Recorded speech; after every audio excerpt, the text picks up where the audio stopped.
Bismillahirrahmanirrahim. Assalamualaikum warahmatullahi wabarakatuh. Alhamdulillahirabbil alamin, wassalatu wassalamu ala asyrafil anbiya'i wal mursalin Muhammadin wa ala alihi wa ashabihi ajma'in, amma ba'd. Bapak Ibu yang dirahmati Allah Subhanahu wa taala, puji syukur alhamdulillah pada pagi hari ini Allah Subhanahu wa taala kumpulkan kita di majelis ini, di majelis ilmu.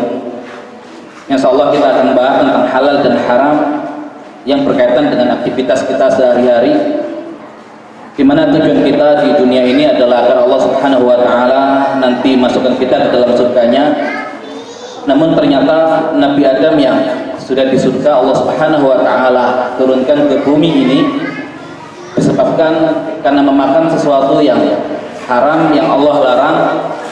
Maka jelas sebuah harapan yang mungkin agak jauh ketika kita berharap untuk masuk surga, tapi ternyata kita tidak memperhatikan halal haram yang ada di sekitar kita, sehingga kita terjerumus pada hal-hal yang diharamkan oleh Allah Subhanahu wa taala.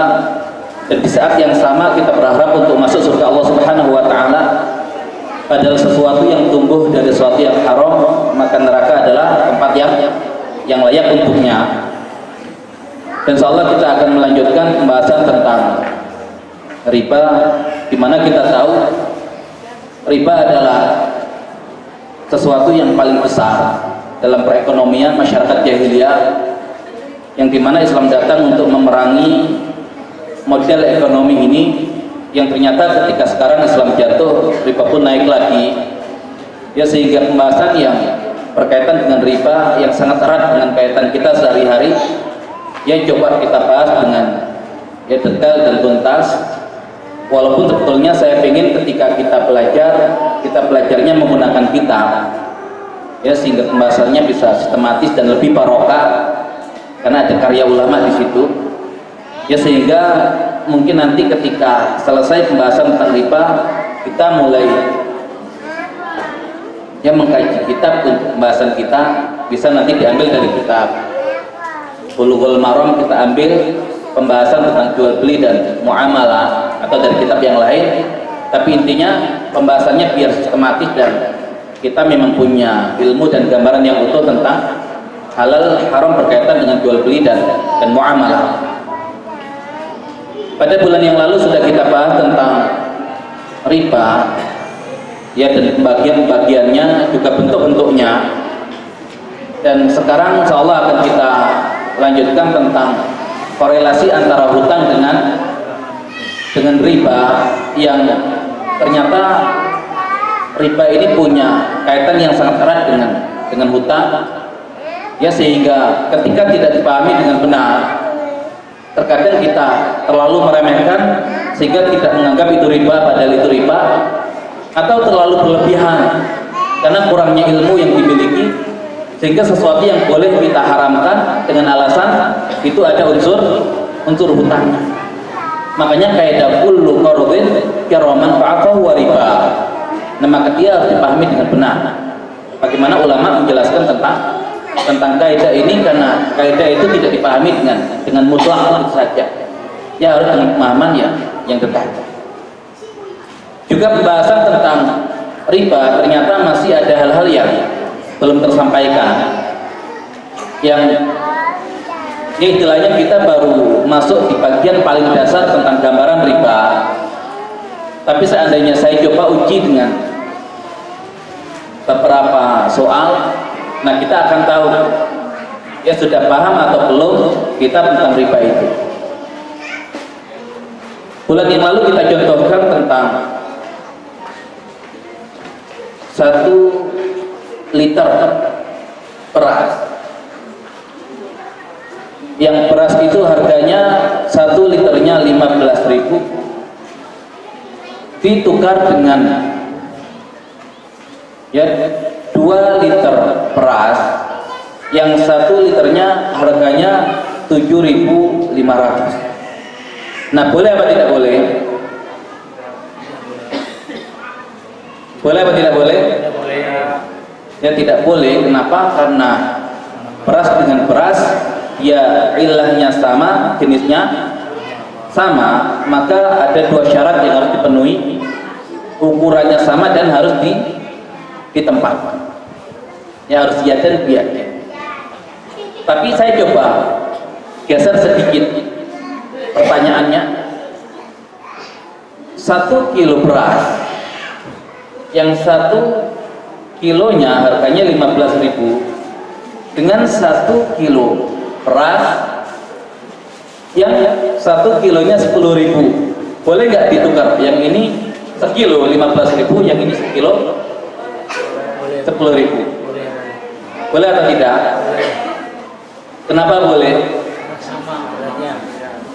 Sama jenisnya, kemudian beratnya sama. nah ukurannya sama, kemudian ya dan biadin.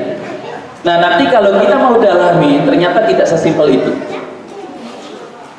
Ya tidak sesimpel itu. Makanya untuk pembahasan yang kemarin kita belum sampai ke pembahasan yang jauh lebih dalam. Intinya pembahasan riba ini masih menyisakan beberapa pembahasan yang belum terbahas. Karena kalau misalkan kita ambil lah, kalau beras mungkin dia antara kilo dengan liter tidak berbeda jauh. Tapi kalau kurma, nah kurma sukari dengan kurma ajwa, dilihat dari sisi kekeringan mana yang lebih kering? Ajwa. Ya sukari dia lebih berat. Nah 1 kilo kurma ajwa boleh nggak ditukar dengan 1 kilo kurma sukari? Boleh atau tidak? Boleh. Karena kita tadi berpegang hanya pada ukuran yang sama, tapi kita tidak pahami. Ya di zaman Rasulullah SAW ada sesuatu itu yang cara jual belinya, cara tukar menukarnya, ada yang dengan timbangan, ada yang dengan takaran. Sehingga sesuatu yang di zaman Rasulullah SAW yang dia menggunakan takaran, maka untuk menentukan ukuran yang sama bukan dengan timbangan, tapi dengan takaran. Sama juga halnya ketika di zaman Rasulullah SAW, ketika sesuatu itu dijualnya dengan cara ditimbang, maka untuk mendapatkan ukuran yang sama itu harus dengan timbangan, bukan dengan ukuran takaran. Ngerti maksudnya? Ya sehingga belum tentu ya 1 kilo kurma ajwa, 1 kilo kurma sukari ketika ditakar itu takarannya sama. Ya 1 kilo kurma ajwa dengan 1 kilo kurma sukari ketika ditakar belum tentu takarannya sama, walaupun ukuran timbangannya sama. Kira-kira lebih berat yang mana? Banyak. Yang sukari atau yang ajwa ketika ditakar? Ya sama-sama sekilo beratnya. Kalau ditakar lebih banyak yang mana? Ajwa. Lebih banyak yang ajwa. Kenapa? Karena dia secara timbangan lebih ringan, karena kadar airnya sedikit. Sukari dia lebih berat, kadar airnya lebih banyak, sehingga nanti kalau ditimbang tadi sama, tapi kalau ditakar menghasilkan takaran yang berbeda. Ya, nah itu kan nanti ternyata untuk mendapatkan ukuran kita harus kembalikan bagaimana barang itu dijual di zaman Rasulullah. Nanti bahasa tersendiri. Dan bagaimana ketika barangnya itu nggak ada di zaman Rasulullah. Ya jagung misalkan, dimakan nggak di zaman Rasulullah? Atau sesuatu yang lumrah nggak menjadi makanan pokok di masyarakat ketika itu? Tidak kan, yang ada hanya kan. Nah tapi nanti bagaimana cara mendapatkan ukuran yang sama untuk jagung ini?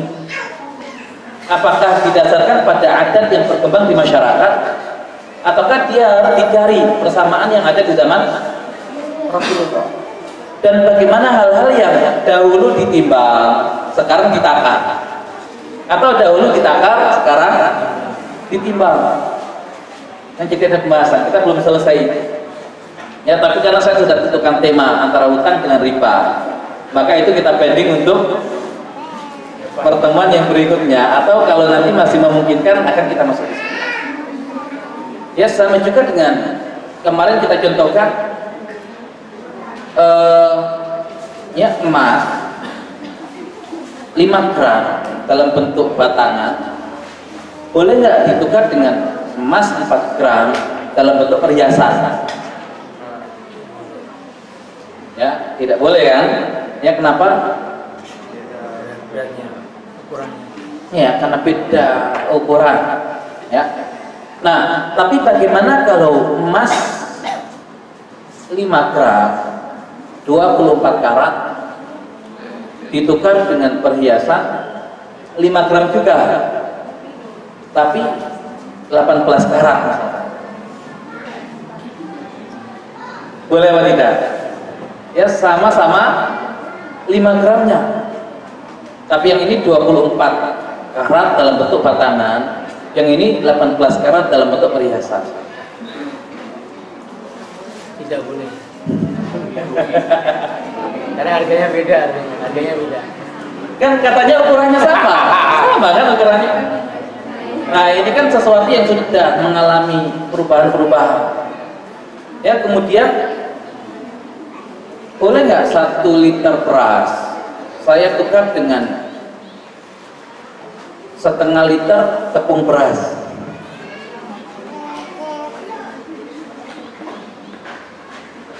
Ya, kan kalau di kilo itu kemudian diliterkan, lebih banyak mana, beras atau tepung beras? Kalau sama-sama sekilonya?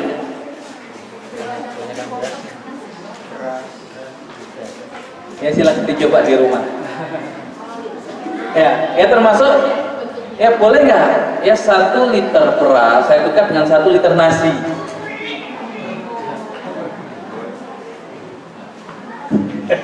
Sama-sama 1 liter. Ya, ini kan masalah turunan dari masalah riba kemarin. Ya, tapi insya Allah itu nanti akan kita bahas pada waktunya ketika yang memungkinkan kita bahas habis ini. Kalau kita ya berarti ya ditunggu. Kalau antum belum tahu hukumnya, maka jangan coba sekali-kali bertransaksi dengan yang model seperti itu. Oh, tadi Ustaz bilang ternyata ada pembahasan ya, nasi itu bisa ditukar dengan beras. Nyobain deh seliter nasi dengan seliter beras. Nah, antum belum tahu hukumnya, jangan coba. Iya, kalau boleh, kalau enggak ya. Ya, karena dalam fikih itu ya boleh takhirul bayan an waktu soal. Jadi boleh mengakhirkan penjelasan dari waktu pertanyaan, tapi nggak boleh mengakhirkan penjelasan dari waktu kebutuhan. Kan antum belum butuh itu. Ya, sehingga boleh bagi saya untuk mengakhirkan jawabannya. Nah, sekarang korelasi antara hutang dengan riba. Kalau misal begini, ya ini sebelum kita bahas, saya hanya bertanya ke antum. Berkaitan dengan jasa titip misalkan. Ya, berkaitan dengan jasa titip misalkan, ada teman kita yang kebetulan dia pergi ke pasar atau ke toko, kemudian dia foto barang, dia share di grup, kemudian dia buka tadi jasa penitipan barang per item, ya jasa titipnya adalah 25.000. Satu ada yang pesan, ya saya pesan 1. Ya, berarti dia kirim transfer upahnya dia ya 25.000 plus harga barang 100.000 misalkan. Berarti dia transfer ya 125.000 baru dibelikan. Satunya lagi ya sama, saya pesan 1 tapi belikan pakai uangmu dulu. Nah, nanti kalau di rumah saya ganti. Yang pertama boleh apa tidak? Boleh. Boleh. Kenapa? Langsung bayar. Ya, Langsung bayar. karena kan tidak ada hutang piutang kan dalam dua transaksi itu. Kalau yang kedua Kadang-kadang boleh. Boleh apa tidak? Nah, yang tidak boleh kenapa alasannya? Ya, karena ada unsur hutang. Yang boleh apa alasannya? Enggak, yang kedua, sama-sama ini yang kedua. Kan ada yang mengatakan nggak boleh, ada nggak yang mengatakan boleh? Atau ada nggak yang pernah nyobain? Bayar di rumah Ustaz. Hah? Bayar di rumah kan ada di sana. Iya, iya. Iya, COD iya. itu model COD kan. Iya, kalau COD nanti dia yang punya barang apa tidak yang ngantar kan? Ini kan kaitan antara orang yang ada jasa pengantaran itu, upah, plus ada pinjaman yang dia berikan untuk yang mesen barang itu. Jadi ada dua apa? Ya ada ujroh tadi, ini jual beli jasa, ya dengan utang piutang. Kayak GoFood ya. Ya, nah begitu. Nah, boleh apa tidak? Sebelum kita bahas, saya hanya ini kan sesuatu yang sudah lumrah di masyarakat. Boleh apa tidak? Selama ini masih boleh-boleh aja. Hah? Saya belum tahu ya boleh aja. Ya belum tahu, boleh-boleh saja. Ini kaidah baru ini. Ya bisa diterapkan. Ya, ini masalah. Ya. Nah, termasuk yang apa namanya, bulan lalu kan kita jelaskan kalau ada orang misalkan bilang ke temennya, ya tolong ya belikan makanan, bayarin dulu, kemudian ya dia datang ke rumahnya, yang kebetulan di rumahnya ada teman yang lain, kemudian belum dibayar dia ikut makan yang ngutangi tadi. Nah, sebagian kan mengatakan riba. Kenapa? Karena dia mendapatkan keuntungan dari. Tapi apakah mutlak seperti itu? Nah, ini yang akan kita rinci. Ya, ini akan kita rinci. Karena sebagian itu masih global, kemudian dipukul rata. Sebagian tadi dengan dalil nggak tahu, pokoknya boleh saja lah, nggak tahu. Ya, jadi ada dua kubu ini. Ya, kubu yang sangat ketat dengan kubu yang pura-pura nggak tahu. Ya, sehingga kita sekarang mencoba untuk mengurai sehingga tidak ada alasan ya dari kedua belah pihak. Nah, pertama tentang kaidah kullu qardin jar manfa'a fa riba. Setiap pinjaman yang menghasilkan manfaat maka dia riba. Nah, pertanyaannya apakah ini hadis? Apakah ini hadis? Ya, sehingga setiap kali ada permasalahan selalu digunakan dalil ini. Hadis enggak? Nah, ya, ada riwayat yang dinisbatkan kepada Rasulullah SAW ya tentang ya kalimat ini. Namun ketika dilihat sanadnya ternyata ada perawi yang bermasalah. Ya, sehingga para ulama mengatakan ini termasuk hadis dhaif. Ya, termasuk hadis dhaif. Nah, apakah hadis dhaif bisa diamalkan? Nah, tergantung. Ya, secara asal memang dia tidak bisa jadi sandaran. Tapi apakah sesuatu yang dhaif kemudian kita buang isinya? Belum tentu. Bisa jadi nanti ada sandaran yang lain. Yang hadis dhaif ini hanya sebagai penguat ya dari sandaran itu. Makanya kebiasaan ulama mereka berdalil dengan hadis dhaif yang dicantumkan dalam kitabnya. Sebetulnya dalilnya bukan hadis dhaif itu, tapi ada dalil yang lain.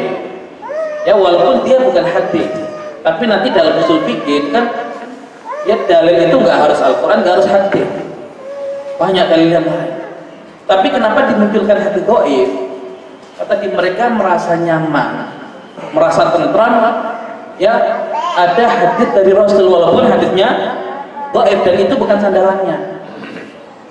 Terkadang masalah di kita ketika terjadi perbedaan pendapat kemudian tahu itu hadisnya dhaif, diserang habis-habisan. Padahal ketika dimasukkan hadis itu tujuannya bukan untuk berdalil dengan hadis itu, hanya istighnasan di hadis Rasulullah SAW. Ya, agar ternyata walaupun kita pakai dalil yang lain ada loh yang menguatkan dari hadis Nabi walaupun hadisnya dhaif, tapi maknanya itu sederhana. Ya, jadi memang ini hadisnya dhaif. Kemudian ada yang menisbatkan kalimat ini kepada sahabat Fudhalah bin Ubaid yang beliau mengatakan kullu qardin kiraman fa'afa wa wajhun min wujuhi riba. Hampir mirip redaksinya. Tapi ketika diteliti ternyata ada sanad yang dhaif juga. Kalau ini kan tadi hadis dhaif. Kalau disandarkan kepada sahabat tapi tidak kepada Rasulullah namanya, kalau disandarkan kepada Rasulullah kan namanya hadis. Tapi kalau disandarkan kepada sahabat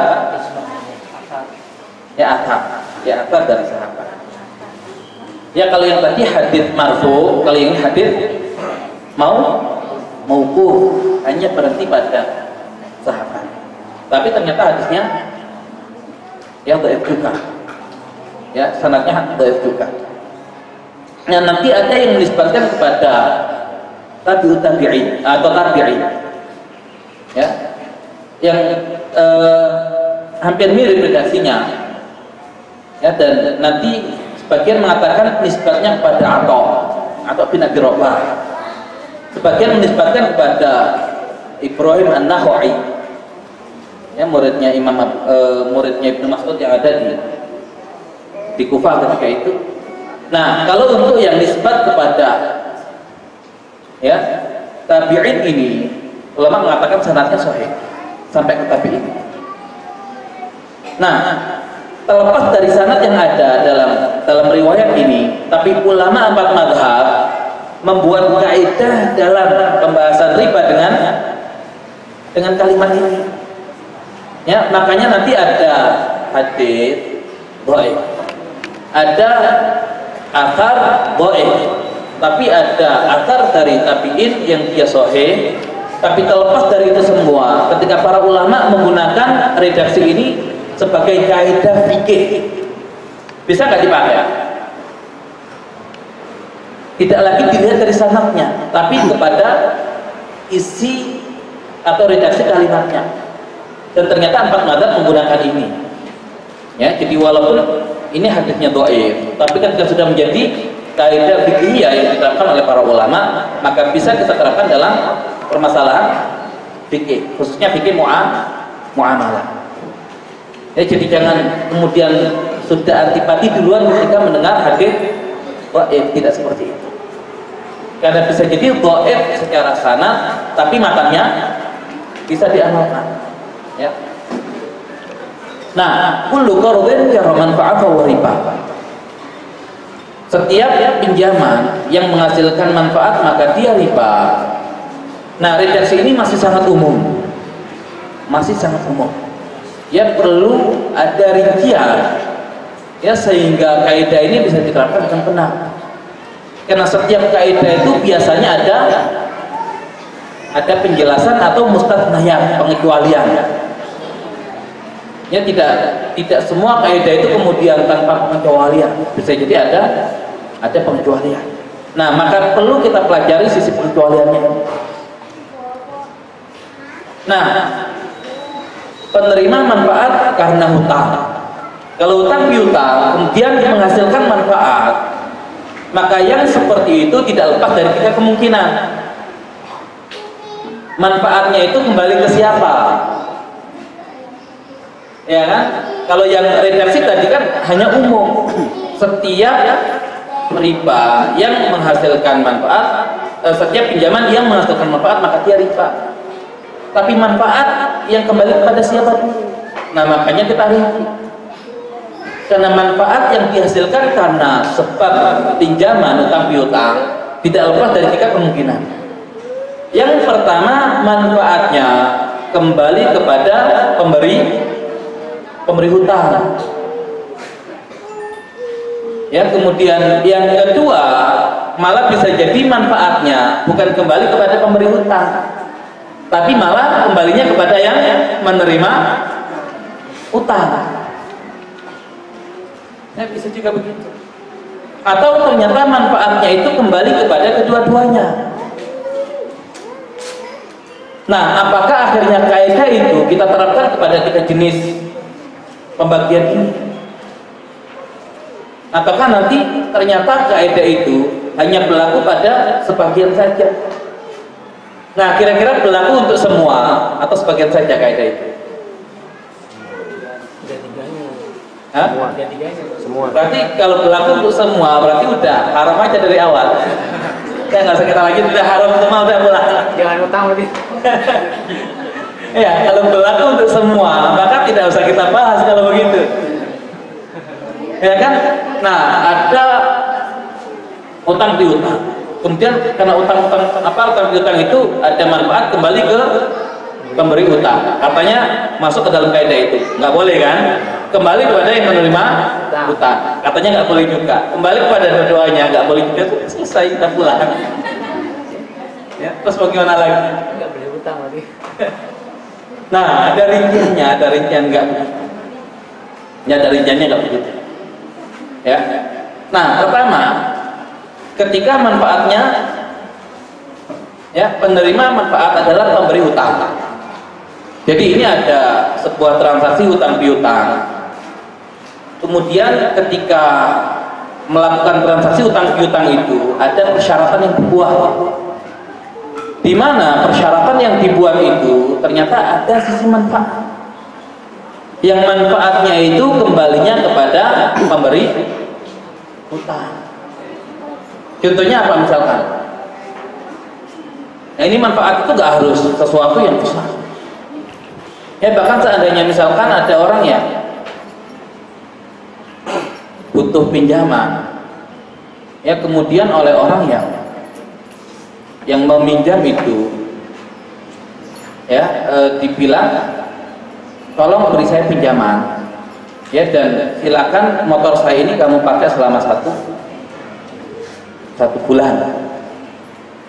Ya, hutangnya 10 juta, baliknya juga 10 juta. Tapi salah satu pihak, baik yang memberi hutang atau yang menerima hutang tadi, yang mensyaratkan bolehnya motor milik yang hutang dipakai oleh orang yang menghutang. Ada manfaatnya itu. Nah, kembalinya kemana? Pemberi hutang. Boleh apa tidak? Nah, dia nggak boleh. Ya, kenapa? Karena ada manfaat yang manfaatnya kembali kepada pemberi hutang. Jadi seakan kalau bukan gara-gara hutang itu, mustahil orang yang punya motor itu rela motornya dipakai oleh si pemberi hutang. Tapi kenapa dia rela motornya digunakan oleh si pemberi hutang? Ya, agar dia dapat pinjaman. Jadi ternyata manfaat yang dihasilkan itu berkaitan dengan pinjaman yang diberikan. Atau misalkan orang tadi ketika minjam itu menggadaikan barangnya, ya, menggadaikan tanah misalkan, ya, menggadaikan tanah atau menggadaikan motor. Ya, enggak, kalau sekedar surat nggak bisa dimanfaatkan. Sekalian kasih surat plus wewenang untuk menggunakan atau menggarap tanah. Ya. Nah, utang piutang yang tadi memberikan jaminan tanah atau barang yang lain, boleh nggak orang yang memberikan hutang memanfaatkan barang gadai tersebut? Boleh apa tidak? Kenapa tidak boleh? Nah, karena dia manfaat yang dihasilkan karena utang piutang. Tapi kapan barang gadai itu boleh dimanfaatkan? Setelah dari ijab kabul dia beli. Ya, kapan ketika barang gadai itu boleh dimanfaatkan oleh yang menerima gadai itu?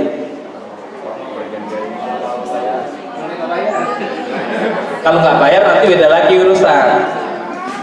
Ya, nggak bisa diambil juga. Itu pun nanti kalau dijual pun harus izin yang Pemilik. yang punya barang.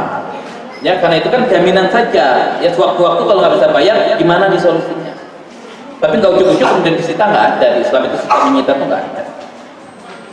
Nah, nanti para gadai boleh dimanfaatkan kalau sebab gadainya itu bukan utang piutang. Lah memang ada. Ya, gadai atau jaminan itu yang sebabnya bukan utang piutang. Bisa jadi. Ya, contoh misalkan saya bangun rumah. Kan tukang itu perlu dibayar kan. Nah saya suruh tukang itu yang bangun rumah saya. Tapi saya bilang ke tukang itu, nanti saya bayar ya kalau saya gajian dari kantor. Nah jaminannya ini ada motor ya, sebagai ya jaminan dari saya, nanti saya akan memberikan gajimu itu setelah ya ada gaji dari kantor. Nah perhatikan, motor saya jadi jaminan kan pada si tukang itu. Boleh nggak dimanfaatkan oleh tukang?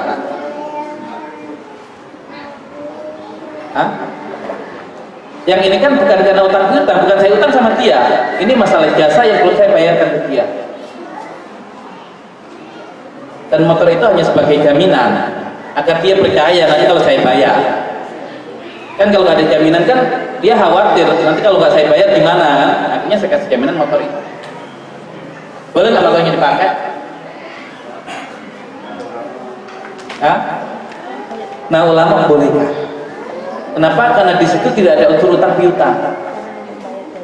Ya hanya masalah pembayaran yang belum dibayar saja. Ya sehingga tidak ada, walaupun manfaat, tapi sumbernya bukan karena utang piutang.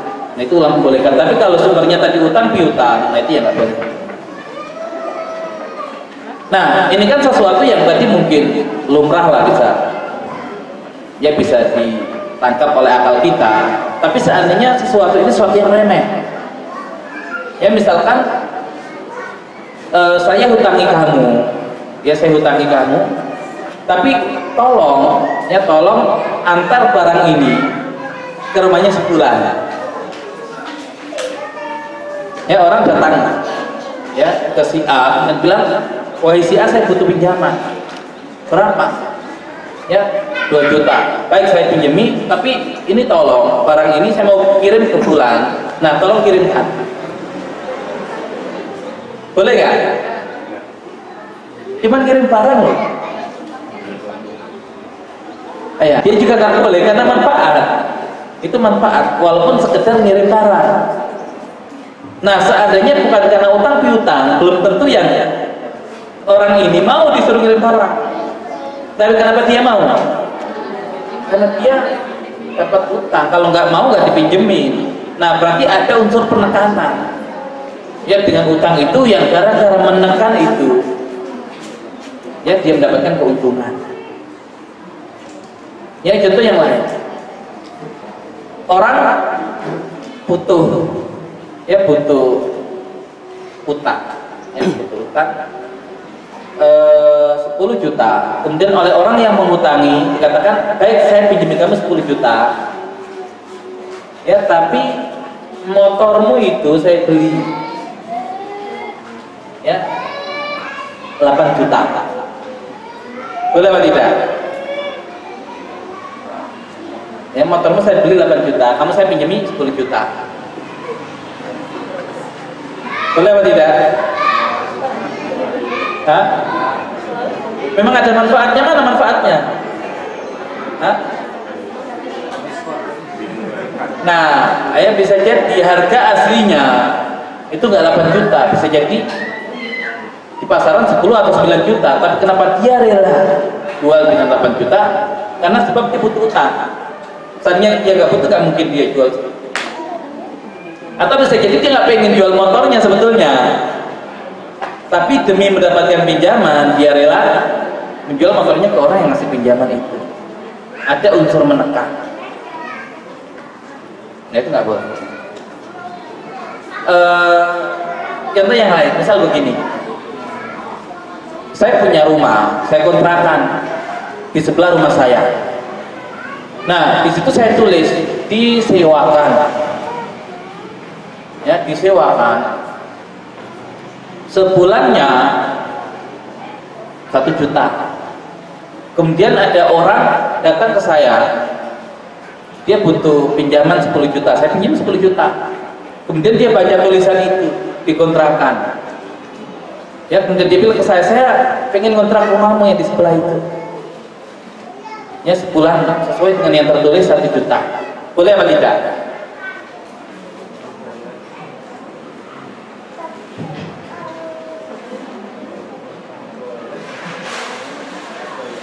Hah? Boleh atau tidak? Boleh. Atau misalkan justru malah saya yang butuh kontrakan, orang itu punya kontrakan, ya sudah ini saya ya kasih utang. Saya lihat di samping rumahmu itu ya ada kontrakan ya, iya itu punya saya, kata orang yang utang tadi. Sebulan berapa? Ya 10 juta itu saya tulis di sini. Ya udah saya butuh ya kontrakan buat ya adik saya misalkan, boleh nggak? Kan ada 2 akad, satunya utang piutang kan, baik itu yang kontrak, yang utang atau yang memberi utang, boleh apa tidak?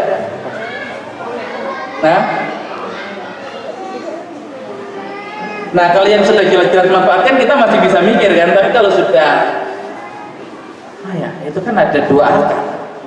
Katanya Ustadz sih kalau 2 akad salah satunya utang piutang pasti itu riba. Nah tapi kalau yang tadi riba nggak? Kan ada 2 akad.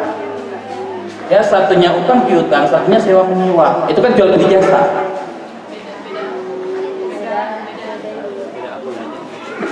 Hah? Bedanya di mana? Transaksinya beda. Transaksinya beda. Ya termasuk kalau yang tadi misalkan ya yang jasa titip. Jasa titipnya berapa? 25.000. Oke ya deal ya, 25.000 ya deal. Ya sudah deal ya kan?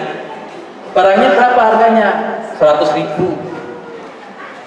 Ya udah pakai uangmu dulu 100.000. Itu terpisah atau masih bersambung?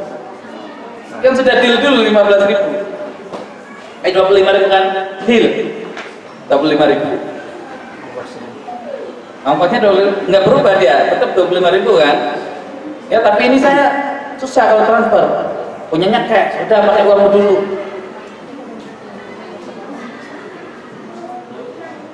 Hah? Ya kira-kira mas sambung. Kalau yang ini tadi bisa. Ya baik, kita pending dulu untuk yang itu. Nah, bagaimana jika ada adat pemberian manfaat bagi pemberi utang? Jadi dalam sebuah masyarakat dia memang tidak ada omongan ketika akad utang piutang. Ya nggak ada omongan ketika akad utang piutang. Tapi lazimnya di masyarakat itu kalau ada orang yang menghutangi, itu yang diutangi itu harus tahu diri, harus ngasih kelebihan. Itu nggak ada omongan ketika utang piutang, dan tidak ada sesuatu yang tertulis secara peraturan.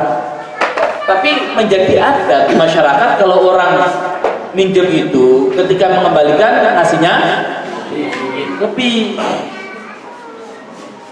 Nah, yang begitu seperti apa? Nggak ada omongan. Ya tetap misalkan orang minjem 10 juta, ya sudah nanti balik 10 juta. Tapi adat yang berkembang itu pasti kalau orang minjem pasti ngasih lebih. Dan kalau ada orang minjem kok nggak ngasih lebih, biasanya ada omongan dari orang-orang itu kalau minjem itu nggak pernah ngasih lebihan dia. Ya kenapa sampai diomongi? Karena biasanya orang yang minjem ngasih lebih.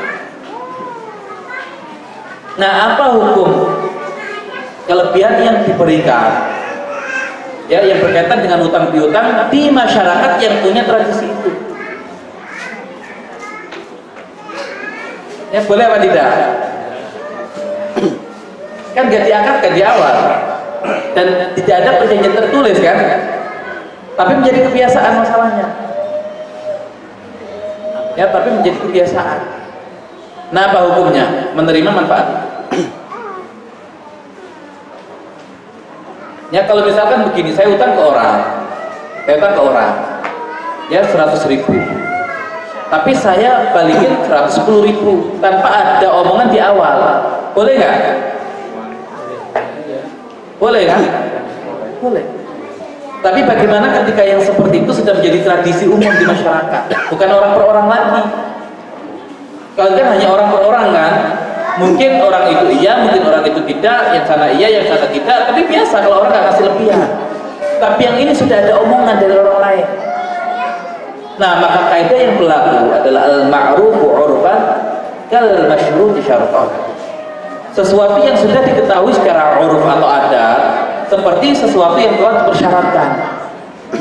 Maksudnya walaupun nggak ada omongan, nggak ada tulisan, seakan memang sudah ada persyaratan itu. Biasanya begitu biasanya. Karena biasanya begitu. Kalau nggak begitu diomongin orang. Ya, sehingga antum ngasih kelebihan itu faktornya bukan karena antum ingin melebihi, karena antum takut diomongi orang, takut dicela orang. Nah, sehingga yang seperti itu tetap walaupun gak ada omongan dan gak ada tulisan, hukumnya haram mengambil kelebihan. Ya, ketika sudah menjadi adat atau uruf atau kebiasaan. Ya, namanya adat ya bedakan dengan adat orang per orang. Ini sudah adat masyarakat keseluruhan. Ya, ini hukum tidak tertulis. Ya, hukum tidak tertulis. Nah, tapi bagaimana ketika yang seperti itu hanya berlaku pada orang per orang, tidak mesti. Tadi kan boleh kan? Nah, tapi bagaimana ketika sudah mafhum dari orang itu kalau dia minjem selalu ngasih lebih, yang kita bahas pada bulan yang lalu kalau masih ingat. Ya, kalau yang ini kan saya kadang ngasih lebih, kalau ada kadang enggak, tergantung saya kalau ada. Tapi ada orang itu yang ketika pinjam kalau balikin pasti lebih, dia pasti lebih, bisa dipastikan dia ngasih lebih. Nah, apa hukum ngasih pinjaman ke dia? Bagi hasil. Bagi hasil. Bagi hasil itu dari mana itu hasilnya? Iya. Kalau rugi berarti, kalau bagi hasil berarti Rugi dibagi juga. ruginya bagi juga. Ya. Nah, boleh apa tidak kemarin? Kalau itu orang per orang. Nah, sebagian ulama mengatakan yang begitu haram. Minjemin dia itu haram. Kenapa? Pasti dia balikin lebih dan kelebihannya itu lipat. Tapi jumhur ulama mengatakan boleh. Kenapa boleh? Karena orang ketika ngasih kelebihan ketika bayar hutang, ini kan sebuah kebaikan. Ya, kan Rasulullah itu ya berpesan kalau kita bayar hutang itu ya kalau bisa ngasih yang lebih sebagai tadi bentuk terima kasih pada orang yang kasih pinjaman. Dan Rasulullah pun begitu, kalau minjem biasanya suka ngasih kelebihan. Nah, seandainya itu nggak boleh atau haram, berarti nggak boleh juga loh pinjami Rasulullah, tapi boleh pinjam. Nah, sehingga pendapat yang kuat boleh. Kenapa? Karena itu perintah Rasulullah. Dan seandainya dilarang, malah kasihan orang-orang yang baik ini malah mengalami kesulitan karena kebaikannya. Harusnya kan kebaikan itu dimudahkan, bukan dipersulit. Ya, bukan dipersulit. Nah, walaupun ada yang melarang, ya dengan mengatakan itu riba karena sudah diketahui dan ngasih kelebihan. Nah, namun yang jadi masalah begini. Kita tahu orang itu kasih kelebihan, tapi kita mau minjemin dia berharap kelebihan itu. Ya, tapi kalau orang lain yang minjem kita tahu nggak ngasih kelebihan, nggak kita kasih. Nah, berarti kan kita mau ngasih pinjaman itu karena kita mengharapkan kelebihan. Nah, itu beda lagi urusan. Salah itu berarti. Ya, sudah terindikasi sejak awal dia mengharapkan kelebihan itu. Tapi ketika dalam kondisi normal, nah ini yang diperbolehkan ulama itu. Nah, namun ulama mengatakan untuk kehati-hatian, bilang ke orang itu, saya mau minjemi, tapi jangan kasih lebih. Nah, itu yang terbaik. Walaupun ada yang mengatakan boleh diambil kelebihannya, tapi yang terbaik dibilang sejak awal, saya nggak mau kelebihan saya pinjami kamu. Nah, itu sisi kewaraan saja, ya, sisi kewaraan. Nah, kemudian yang selanjutnya, manfaat yang tidak dipersyaratkan ketika akad. Manfaat yang tidak dipersyaratkan ketika akad kayak tadi itu. Ya, misalkan hutang 10 juta sudah di akad ya 10 juta balik 10 juta. Tapi ternyata dilebih 100.000. Ya tanpa ada perjanjian di awal. Apa hukum uang 100.000 itu? Nah, oleh jumhur ulama dikatakan boleh. Akan tetapi sebagian ulama mazhab Maliki membolehkan dalam hal sifat bukan jumlah. Kalau kaitannya dengan jumlah itu nggak boleh. Ini sebagian mazhab Maliki, tapi jumhur ulama tetap mengatakan boleh. Kenapa? Karena tidak dipersyaratkan sejak awal. Maksudnya apa? Boleh dalam hal sifat, tapi tidak boleh dalam jumlah. Ya contoh misalkan seseorang hutang kambing, ya hutang kambing. Ya contoh yang kemarin hutang kambing. Nah kambingnya itu usia 1 tahun, ya usia 1 tahun kurus ketika dipinjam. Butuh buat apa? Ya buat akikah anaknya. Ya nggak apa-apa lah, kurus-kurus kan yang penting kambing. Nah pinjam kambing. Ya ke temennya yang kambingnya itu kurus. Nah kemudian ketika dia bayar kambing itu, nah dia bayarnya tidak pakai kambing yang kurus, walaupun sama-sama usia 1 tahun, dia kasih kambing yang gemukan. Ya kalau yang tadi minjemnya mungkin bobotnya 30 kilo, dia kembalikan dengan kambing yang bobotnya 40 kilo dengan usia yang sama. Nah kalau dalam hal ini semua ulama sepakat boleh tanpa ada khilaf. Tapi kalau pinjam 10 juta baliknya 10 juta 100.000, ya walaupun tidak ada persyaratan di awal, oleh jumhur ulama dikatakan boleh, tapi sebagian mazhab Maliki mengatakan nggak boleh. Kenapa? Ada pertambahan jumlah.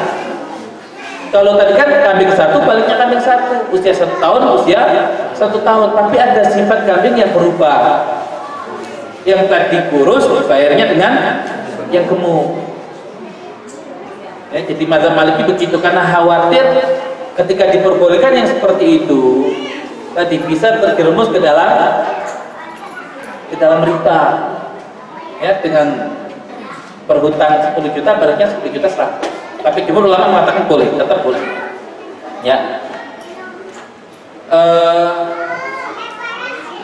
Atau misalkan ya bukan jumlah tapi dengan barang yang lain. Ya pinjam 10 juta, balik 10 juta plus dikasih buah 1 kilo.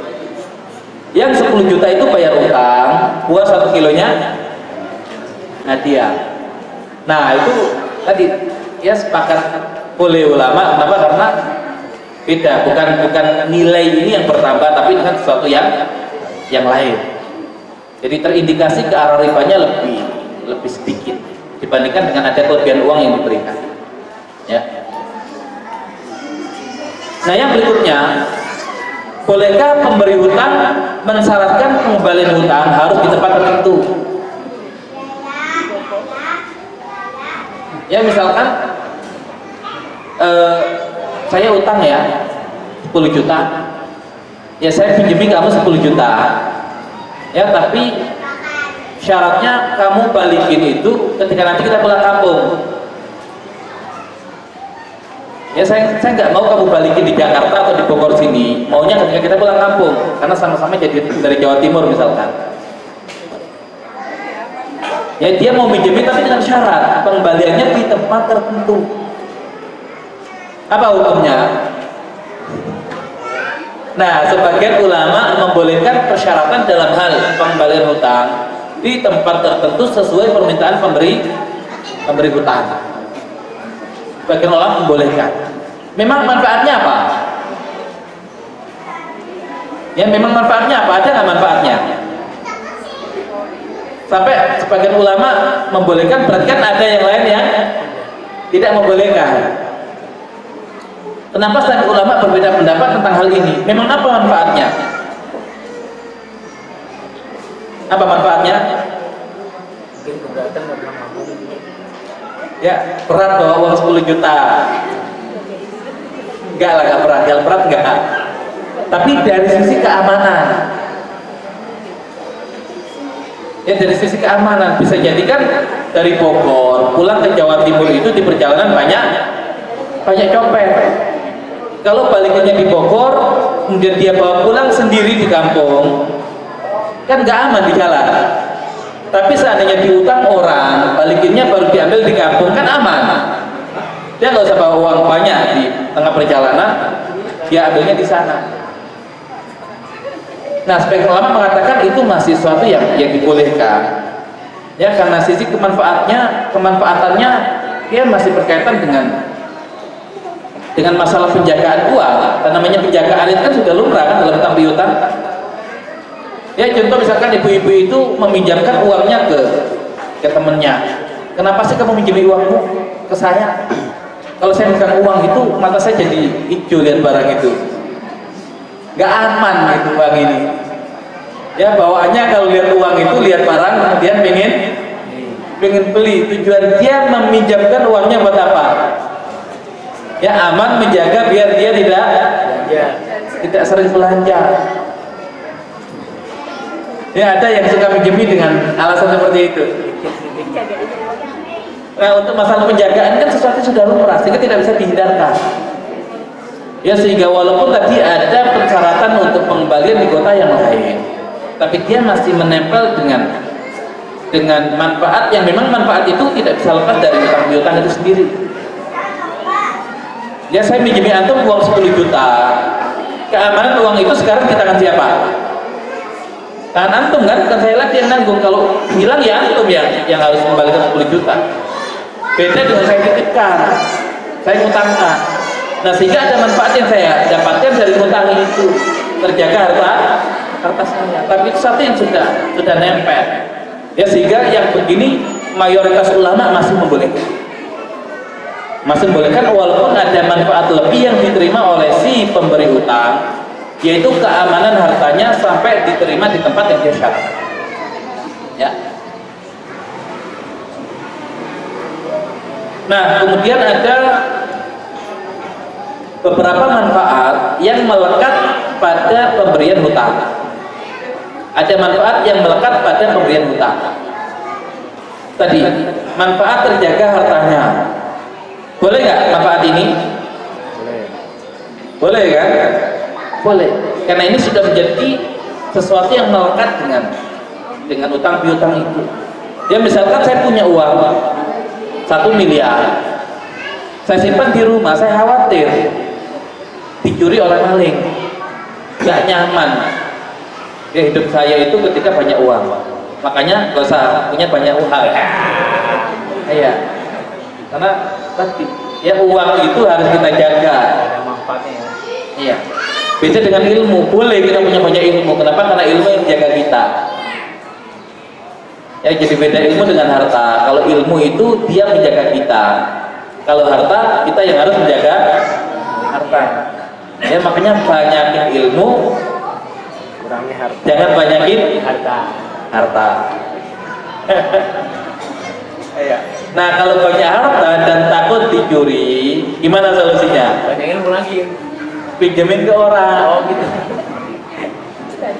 Ini kan terjaga hartanya kan biar tenang. Pinjemin ke orang. Ya, jadi tetangga itu kita tawarin ke rumahnya masing-masing. Satu RT itu kan. Pak, butuh uang nggak itu? Ya, butuh. Itu men, kamu ngasih pinjaman. Ini saya takut kalau saya kebanyakan nih. Biar aman gitu ya. Ya, jadi satu kampung itu dia puterin semua rumah itu. Ya. Nah, untuk terjaga hartanya. Atau misalkan, kenapa kamu pinjemin uang kamu ke saya? Ya, saya khawatir kalau uang saya di rumah itu dibuat belanja sama istri. Itu yang paling. Nah, kenapa nggak disimpan di bank saja? Di bank itu sisa uang. Sama aja. Ya, karena dia megang ATM-nya. Ya. Jadi dia kalau nggak pegang ATM tadi mobile banking dia pegang. Pilihannya hanya itu. Ya silakan suami pegang mobile bankingnya atau ATM-nya. Salah satunya diberikan kepada istri, ya sama aja kan. Nah akhirnya dia ingin menjaga hartanya dari istrinya, dipinjamkan ke orang. Nah itu ada manfaat yang dia peroleh. Nah boleh apa tidak? Ya boleh. Ya boleh. Ya tapi ibu-ibu insya Allah nggak begitu sih. Ya, yang masih lurus tapi. Nah, ya ataupun ibu-ibu sendiri tadi yang mengutangkan ya hartanya, nanti khawatir kalau uangnya banyak suka belanja. Ya, ya terlebih kalau BBI itu godaannya banyak. Ya, jadi coba dibikin penelitian. Grup yang sehari bisa ada 1000 kiriman. Nggak tahu BBI sudah nembus belum sehari 1000 kiriman? Baru ratusan. Tapi grup yang lain ada nggak sampai ratusan? Ada juga. Jangan-jangan BBO belanja berkah online. Nanti belanja apalagi namanya sama aja. Ya. Ya. Tapi namanya belanja berkah kan ya, insya Allah berkah belanjanya. Ya. Nah, tapi sebetulnya bukan sisi belanjanya yang bikin berkah, apanya? Infaknya. Jadi harus diimbangi kan antara belanja dengan infak. Nah kemudian mendapatkan pujian. Misalkan orang itu dermawan, ya setiap kali ada orang yang pinjam itu selalu dipinjami. Nah berarti kan ada manfaat. Apa manfaatnya kembali kepada orang yang pinjami? Ya dia mendapatkan nama baik, pujian di kalangan masyarakat. Boleh nggak ya seperti itu? Hah? Boleh apa tidak? Kan ada manfaatnya kembali. Ya dengan pujian yang dia terima kan. Kapan orang itu disebut orang baik? Dalam hal pinjaman. Ya setiap kali ada orang yang pinjam dia kasih. Tapi kalau misalkan ada orang ya kita minjem ke dia nggak pernah ngasih, kita kasih gelar apa dia? Pelit, artinya banyak pelit ya. Ya kan? Nah tapi kalau yang ngasih tadi kan dapat pujian. Nah bukankah pujian itu suatu manfaat? Nah tapi ulama mengatakan boleh. Kenapa? Karena itu sudah otomatis akan dia terima. Tapi boleh nggak misalkan saya pinjami kamu, tapi kamu harus memuji saya ya di hadapan orang-orang. Ya nggak di hadapan orang-orang, di orang tertentu misalkan. Ya ini yang pinjami ini masih perjaka. Ya masih perjaka. Dia ini butuh pengakuan dari orang-orang. Ya dikenal sebagai pemuda yang baik. Tujuannya apa? Ya biar lamarannya diterima. Ya sehingga dia syaratkan ke orang yang hutang sama dia, tolong puji saya di depan calon mertua saya. Nah, apa hukumnya? Apa hukumnya? Nah, yang begitu nggak boleh. Ya mendapatkan pujian di sini kalau nggak minta otomatis. Kalau otomatis dia nggak ada masalah. Ya karena itu adalah sesuatu yang sudah lumrah. Tapi kalau ada permintaan, nah berarti ini kan beda lagi urusan. Berarti ada manfaat yang dia ambil. Bisa jadi ya orang itu memuji gara-gara tadi disyaratkan memuji. Kalau nggak disyaratkan mesti jadi nggak muji kan? Itu nggak boleh. Ya tapi kalau misalkan tanpa dipersyaratkan, insya Allah boleh. Nah yang berikutnya mendapatkan doa. Ya pasti orang yang dipinjami semoga Allah jaga hartamu. Ya, semoga Allah lapangkan rezekimu, semoga Allah berikan kelancaran pada usahamu. Nah, doa juga merupakan kemanfaatan. Tapi ulama mengatakan itu boleh karena sudah nempel dengan utang piutang. Ya, dia otomatis boleh. Nah, jadi ini adalah manfaat-manfaat yang berkaitan dengan orang yang memberi pinjaman. Nah, penerima manfaat adalah penerima hutang. Gimana contohnya? Justru yang menerima manfaat, bahkan yang membuat persyaratan untuk mendapatkan manfaat adalah yang dapat utang. Ya pasti gitu. Nah, Butuh itu pasti. enggak, dia mensyaratkan lebih. Tapi manfaat yang diperoleh bukan untuk orang yang menghutangi, tapi yang dihutangi. Ada yang bisa kasih contoh? Ini BBO ada hadiahnya nggak? Nggak ada. Ini hadiahnya Bebek.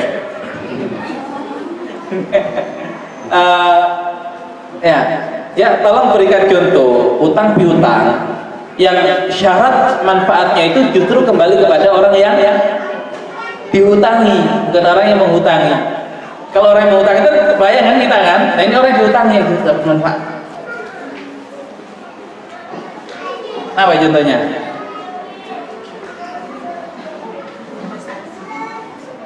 Biasanya kan yang buat syarat itu yang ngutangi, ini malah yang dihutangi. Justru kalau syaratnya nggak dilakukan, dia nggak mau dihutangi. Dia mau dihutangi kalau syaratnya dipenuhi. Ya agak aneh memang, agak aneh. Sudah ketemu contohnya? Kayak gimana contohnya?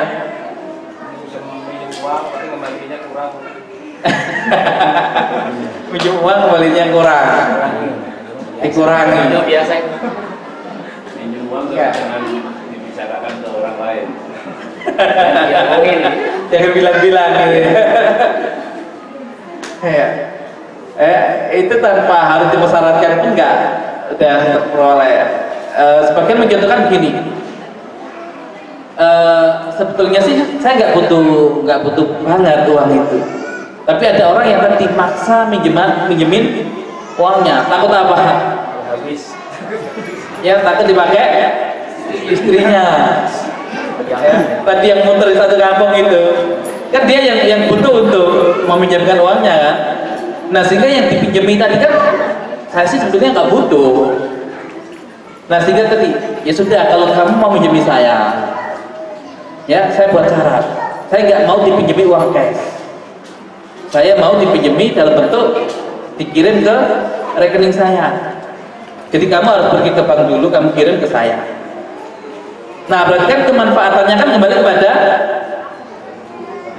yang berhutang. Karena yang berhutang itu tadi dia seorang pengusaha yang dia sering pakai uangnya itu dengan transaksi online. Ya sehingga kalau dikasih uang cash dia harus bolak-balik ke bank dulu. Dia nggak mau. Ya sehingga dia mau menerima utangnya dia dengan syarat dia pergi ke bank. Nah jadi yang harus mondar-mandir adalah yang kasih hutang demi kemanfaatan orang yang berhutang. Apa hukumnya? Boleh. Nah jumhur ulama membolehkan. Ya termasuk Syekhul Islam Ibnu Taimiyah dan murid beliau Ibnu Qayyim al-Jauziyah. Akan tetapi sebagian mazhab Maliki dan sebagian ulama mazhab Syafi'i mengharamkan hal itu. Ya kenapa? Karena tetap masuk ke dalam keumuman kaidah kullu qardin jarra manfa'ah fa huwa riba. Setiap pinjaman yang menghasilkan keuntungan atau manfaat maka dia riba. Nah ini yang dipegang oleh sebagian ulama mazhab Maliki dan sebagian dan keseluruhan ulama mazhab Syafi'i. Tapi jumhur ulama tetap mengatakan boleh. Karena kenapa sih dilarang ada kemanfaatan gara-gara hutang itu? Karena biasanya yang punya power untuk menekan siapa? Yang utang. Yang ngutangi. Justru yang merasa tertekan itu yang dihutangi. Sehingga kenapa ada larangan itu untuk menjaga agar orang yang berhutang ini tidak ditekan oleh orang yang menghutangi. Sehingga kalau kondisinya terbalik, berarti sudah keluar dari adanya pensyariatan ini. Ya sehingga jumhur ulama mengatakan boleh. Baik, kemudian yang selanjutnya, penerima manfaat adalah pemberi dan penerima hutang. Jadi dua-duanya dapat manfaat sekaligus. Yang ini dapat manfaat, yang ini dapat manfaat.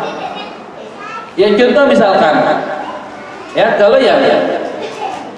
yang model utang piutang tadi, ya yang model utang piutang tadi, kalau jasa titip, yang utang dapat manfaat gak? Dapat kan? Dia nggak harus repot-repot transfer uang, nanti bayarnya kalau sudah ada barangnya kan. Nah, yang utangnya dapat manfaat gak? Apa manfaatnya?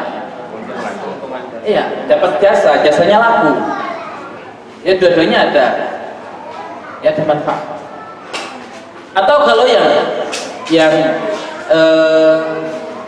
ngontrak rumah tadi, ngontrak rumah, ya, yang pinjam dapat manfaat nggak? Dapat kan, dapat pinjaman kan? Kemudian yang minjemi dapat manfaat juga nggak? Iya, kontrakannya laku kan? Ya, dan yang minjem pun dapat manfaat juga, dia dapat kontrakan, gak usah dapat nyari yang lain. Nah, yang seperti itu namanya manfaatnya musyarakah. Ya, jadi tadi kalau manfaat kembali kepada pemberi utang, manfaat kembali kepada yang menerima utang. Kalau yang ini manfaat musyarakah. Manfaat dia musyarakah, ya berserikat di dalamnya, yang memberi utang dan yang menerima utang. Apa hukumnya? Apa hukumnya? Sebagian ulama mengatakan yang begini haram. Namun sebagian yang lain mengatakan boleh. Ya, jadi sebagian mengatakan haram, sebagian mengatakan boleh. Makanya yang sedikit-sedikit ya mengatakan kalau ada riba bercampur dengan yang lain maka itu haram. Kira-kira dia ke kelompok yang mana? Yang mengharamkan secara mutlak atau yang membolehkan dengan syarat? Nah, dia termasuk ikut pendapat ulama ya yang tadi mengharamkan secara mutlak tanpa merinci lebih jauh lagi. Tapi sebagian ulama mengatakan bisa jadi boleh. Kenapa? Karena manfaatnya tidak mutlak kembali kepada yang memberikan utang, tapi juga kembali kepada yang mendapatkan utang. Nah, sehingga perlu dilihat syarat-syaratnya terpenuhi atau tidak. Nah, syarat-syarat kebolehan. Yang pertama, manfaat penerima hutang sesuai maksud. Ngerti maksudnya? Ya, misalkan kalau orang tadi ya dikatakan oleh si pemberi hutang, saya pinjemin kamu 10 juta dengan syarat kamu kontrak rumah saya yang ada di sebelah. Nah, seandainya orang yang pinjam itu nggak butuh kontrakan, tapi dipaksakan dia ngontrak di sebelah, nah berarti itu bukan manfaat yang dimaksud. Tapi kalau seandainya dia memang sedang nyari kontrakan, berarti kan memang dia butuh kontrakan itu. Memang kontrak itu karena dia butuh, bukan karena utang piutang itu. Ya, baik utang ataupun gak utang, dia akan ngontrak di kontrakan itu. Nah, sehingga syarat pertama, manfaat yang kembali kepada si penerima utang adalah sesuai dengan maksud, bukan karena diwajibkan oleh si pemberi utang. Ya. Kemudian yang kedua, manfaat adalah imbalan yang bukan hutang. Maksudnya manfaat dari sesuatu yang lain. Ya, ini kan kalau manfaat utang piutang sudah kita pisahkan. Nah, manfaat dari yang punya kontrakan apa? Kontrakannya laku. Manfaat dari yang kontrak apa? Nah, dapat tempat tinggal. Nah, berarti yang ini gara-gara dapat tempat tinggal, yang ini kontrakannya laku. Nah, ini kan manfaat yang di luar utang piutang. Nah, itu syarat kedua. Nah, adapun syarat yang ketiga, tidak ada kelebihan menurut adat kebiasaan. Nah, kalau seandainya rumah milik orang yang menghutangkan itu per bulannya harusnya 1 juta, tapi gara-gara yang kontrak itu adalah orang yang punya hutang, dia naikkan 1,5 juta. 200. Nah, berarti kan ada kelebihan. Nah, dari mana kelebihan itu? Nah, bisa jadi kelebihan itu adalah hasil menekan orang yang punya hutang. Kenapa mau bayar 1.200.000? Kan dia punya hutang. Saat dia punya hutang dia nggak akan mau. Ya, jadi 3 syarat yang harus dipenuhi. Ya, ketika manfaat penerima hutang sesuai maksud, manfaat adalah imbalan yang bukan hutang, dan yang ketiga tidak ada kelebihan menurut adat kebiasaan. Nah, kita kembalikan kepada hukum jasa titip tadi. Ya, kita kembalikan pada hukum jasa titip tadi. Saya punya 3 contoh. Ya, yang 2 kayak yang tadi. Yang 2 misalkan seseorang membuka layanan jasa titip karena dia sedang di pasar atau di toko. Dia foto gambarnya, harganya 100.000. Kemudian dia tulis untuk yang untuk yang transfer duluan, maka jasa titipnya 15.000 atau 25.000. Tapi untuk yang ngutang, jasa titipnya 30.000. Ya. Jadi kalau yang pertama tadi kan 25.000, kemudian ditransfer duluan, boleh nggak? Boleh kan? Ya, karena nggak ada utang piutang di situ dan ujronya jelas. Kemudian yang kedua,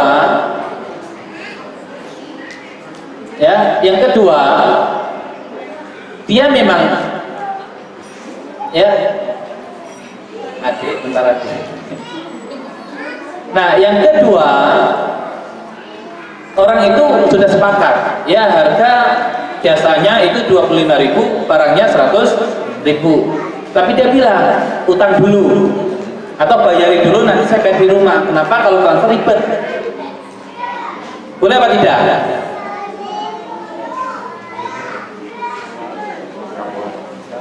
Boleh apa tidak? Kan manfaatnya kembali ke dua-duanya kan? Yang ini dapat manfaat karena nggak ribet harus transfer, apalagi kalau nggak punya mobile banking kan harus ke ATM. Yang ini jasanya laku. Yang masing-masing keuntungan tadi. Manfaat penerima, ya penerima hutang sesuai maksud. Sesuai maksud nggak? Sesuai kan? Karena manfaatnya pengen barang itu. Ya, dan nggak ribet tadi transfer uang. Manfaat adalah imbalan yang bukan hutang. Ini manfaatnya jasanya laku, yang ini tadi nggak ribet. Ya, kemudian tidak ada kelebihan menurut adat kebiasaan. Yang transfer juga jasanya 25.000, yang hutang juga bayar jasanya 25.000. Berarti boleh nggak kira-kira? Boleh. Nah, ya sehingga nanti sebagian mengatakan kalau kita pakai cara pandang seperti ini boleh, atau sebagian mengatakan nanti yang menjadi akad utama adalah jual beli jasa. Hutang itu hanya akad ikutan. Dari mana kita tahu kalau jual beli akad utamanya adalah jual beli jasa? Karena nggak berubah buktinya jasanya. Disebabkan utang itu, ya, sehingga utang itu hanya ikut saja, sehingga dia tidak masuk ke dalam kaidah yang tadi. Nah, kemudian yang berikutnya, dia pisahkan antara orang yang transfer duluan dengan yang bayarnya ketika sudah ada barang. Kalau transfer duluan, jasanya 25. Kalau pakai utang, jadi 30 jasanya. Nah, berarti dia pelanggarannya di mana?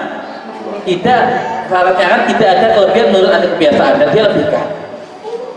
Berarti boleh apa nggak boleh? Nah, itu nggak boleh kalau begitu. Atau yang sewa rumah tadi, ya harusnya normalnya 1 juta, tapi gara-gara dia punya utang, nah dia lebihkan 1.200.000. Nah, dari mana kelebihan itu? Gara-gara utang. Berarti pelanggaran di poin yang ketiga. Ya, pelanggaran di poin yang ketiga.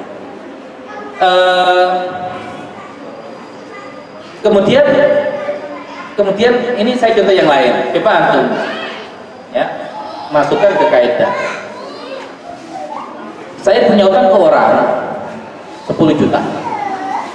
Oke. Kemudian ternyata orang itu butuh mencarikan kontrakan buat adiknya, dan saya punya kontrakan. normalnya kontrakan itu ya saya sewakan ke orang sebulannya 1 juta, tapi saya sewakan ke dia karena dia ngutangi saya, ya dia nawar, enggak lah, enggak 10 juta, 900 saja. Normalnya siapapun yang sebelum dia kontraknya 1 juta, ya saya bilang ya udah deh nggak apa-apa 900 buat kamu. Nah boleh apa tidak? Hah? Nah kenapa nggak boleh? Iya, tadi kan berarti dia dapat manfaat gara-gara utang yang dia berikan kepada saya. Ada unsur penekanan ke saya. Nah yang begitu nggak boleh. Jadi lagi-lagi ketika ada unsur utang piutang, yang utang piutangnya ini digunakan untuk menekan orang yang berhutang, sehingga nanti akad yang berikutnya itu tidak sesuai dengan kebiasaan. Nah ini terindikasi adanya riba di situ. Ya, tapi kalau dia nanti ya kita bisa pilih dan ternyata memang tidak ada unsur penekanan, maka sebagian ulama membolehkan dan insya Allah ini lebih kuat. Kalau tadi GoFood tapi nggak pakai GoPay, ya bayar di tempatnya. Nah kira-kira maksudnya ke yang mana? Kan dipinjemin dulu sama drivernya kan? Nah kira-kira upahnya itu berubah atau tidak berubah? Tidak berubah. Tetap. Ya. Sesuai dengan tarif. Nah berarti ketika tetap dia harusnya masuk yang tadi itu. Ya dia masuk ke syarat kebolehan ini. Ya dia masuk ke syarat kebolehan ini. Artinya tadi sebetulnya yang menjadi akad utamanya adalah jual beli jasa. Adapun utang piutang itu hanya ngikut. Ya seadanya nanti ketika ada upah lebih dibandingkan upah biasanya, nah ini yang jadi masalah. Tapi seandainya tidak ada itu, insya Allah ya dia termasuk ke dalam ya sesuatu yang dibolehkan. Baik, ya ini karena waktu kita tinggal 10 menit lagi, mustahil kita masuk ke yang tadi karena dia butuh pembahasan yang lebih dalam. Karena termasuk kalau yang tadi ya kita bahas itu kan ilahnya asyair gandum ya atau al-bur gandum, kemudian tamar kurma al-milah garam. Apa ilahnya? Ya dulu kan kita jelaskan makanan pokok yang bisa disimpan, makanan yang bisa disimpan sebagai makanan pokok. Tapi itu pendapat mazhab Maliki. Ya mazhab Syafi'i dan mazhab Hambali belum kita jelaskan ilahnya kayak itu. Makanya nanti yang bisa masuk ke dalam harta riba lebih luas cakupannya. Nah makanya insya Allah kita jelaskan nanti. Jadi ternyata walaupun yang masyhur begitu di kita karena mencari gampangnya kan, tapi ternyata mazhab Syafi'i dan mazhab Hambali mengatakan ilah ya riba dalam ya gandum ya kemudian kurma dan garam itu bukan sekedar makanan pokok. Nanti ada ilah yang lain. Yang gara-gara ilah itu nanti cakupannya lebih luas. Ya cakupannya lebih luas. Kacang hijau itu, kacang hijau dia barang riba nggak?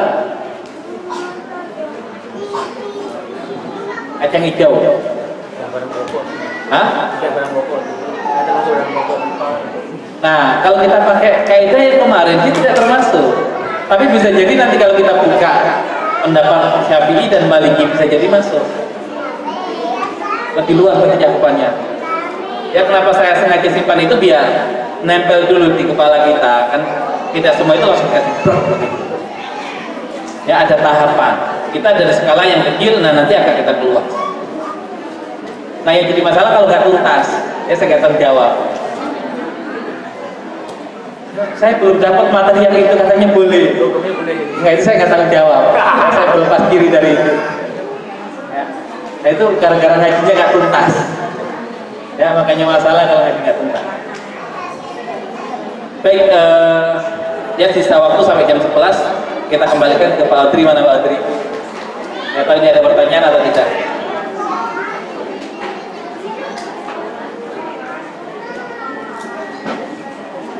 Ya, terima kasih kepada staf kita, guru kita. yang telah memaparkan tentang kaidah-kaidah dalam khususnya dalam pinjam meminjam, kaidah tentang apakah di dalam kaidah pinjam meminjam itu ada unsur ribanya atau tidak, yang biasa kita lakukan keseharian, yang bisa kita praktekkan dalam keseharian, dan ini menjadi suatu pelajaran yang sangat berharga buat kita semua untuk berinteraksi dengan tetangga, kiri kanan, saudara, dan selain macamnya, sehingga kita bisa menjalankan sesuai dengan apa yang telah disampaikan oleh Ustadz kita. Menginjak ke selanjutnya adalah tanya jawab. Saya buka forum pertanyaan untuk bapak-bapaknya dulu. Silakan Pak, sebutkan nama Pak ya. Assalamualaikum warahmatullahi wabarakatuh. Saya Hasbi Ustaz, nama saya Hasbi. Ustaz ini mau tanya tentang KPR syariah ya, rumah, bukan rumah. Misalnya untuk awal kan kita memilih untuk KPR syariah ya, karena ibaratnya nggak ada riba lah istilahnya Ustaz. Tapi di tengah perjalanan, misalnya anggaplah 15 tahun, di tahun kelima ternyata kita ngobrol sama tetangga, compare kalau misalnya dia konvensional sangat-sangat jauh lebih murah ternyata dia dengan yang syariah. Terus kayak dalam hati tuh udah ada unsur kayak nggak ikhlas gitu Ustaz ke banknya itu, bank syariahnya itu. Apakah boleh dilanjutkan atau cari bank syariah yang lainnya gitu Ustaz? Kayak ada satu unsur kayak merasa tertipu gitu Ustaz, sama itu kok sangat-sangat tinggi, sangat-sangat di luar dibandingkan dengan ini. Cuman kayak unsur sakit hati aja awalnya sih, kayak nggak kerelaan gitu Ustaz buat ini. Buat apakah harus melanjutkan atau kita mencari bank syariah lainnya gitu Ustaz? Terima kasih. Assalamualaikum. Ya, satu lagi dari bapak-bapaknya. Assalamualaikum warahmatullahi wabarakatuh. Anak Koko Jamiko mau menanyakan yang masalah peminjaman yang tadi di syaratnya adalah dikembalikan di kampung. Nah, itu kan hanya yang tadi Ustaz sampaikan kan seandainya itu adalah untuk keamanan. Tetapi pertanyaannya adalah bagaimana kalau niatnya adalah berbeda. Misalkan gini, misalkan ada di negara lain, di Arab Saudi misalkan, meminjamkan dolar berapa ratus dolar, syaratnya nanti dikembalikan di kampung. Tetapi dalam pikiran adalah karena kurs dolar terhadap rupiah lebih besar di sini daripada di sana, sehingga nanti berbeda kan nilainya. Nah, itu bagaimana untuk yang kasus itu? Kemudian masalah yang satu lagi Ustaz, yang tadi kan peminjaman misalkan domba kurus dikembalikan lebih gemuk, itu diperbolehkan. Bagaimana kalau kebalikannya? Kalau minjamnya gemuk dikembalikan kurus gitu. Itu aja, syukran. Assalamualaikum warahmatullahi wabarakatuh. Dari ibu-ibunya ada nggak? Satu. Ustaz, kita tampung semuanya atau bagaimana Ustaz? Waktunya kata ibu-ibu sampai jam 11.30. Cukup. Satu lagi. Jadi bisa puas. Sebentar, itu dulu Pak. Itu dulu. Utang nih. Salam. Nama Anam. Mau nanya Ustaz, tadi kan Ustaz ini tentang apa itu? Utang piutang. Kalau kita memiutangan ke orang, terus akan jadi nggak boleh kalau kita ada syaratnya gitu kan ya. Misal kita nggak dapat ngasih utangan tapi nggak ada syarat, tapi di kemudian hari kita seolah-olah kita merasa udah melakukan kebaikan pada si pengutang, di kemudian hari kita minta bantuan dia. Kita berharap dia membantu saya karena kita ngasih utangan. Ya.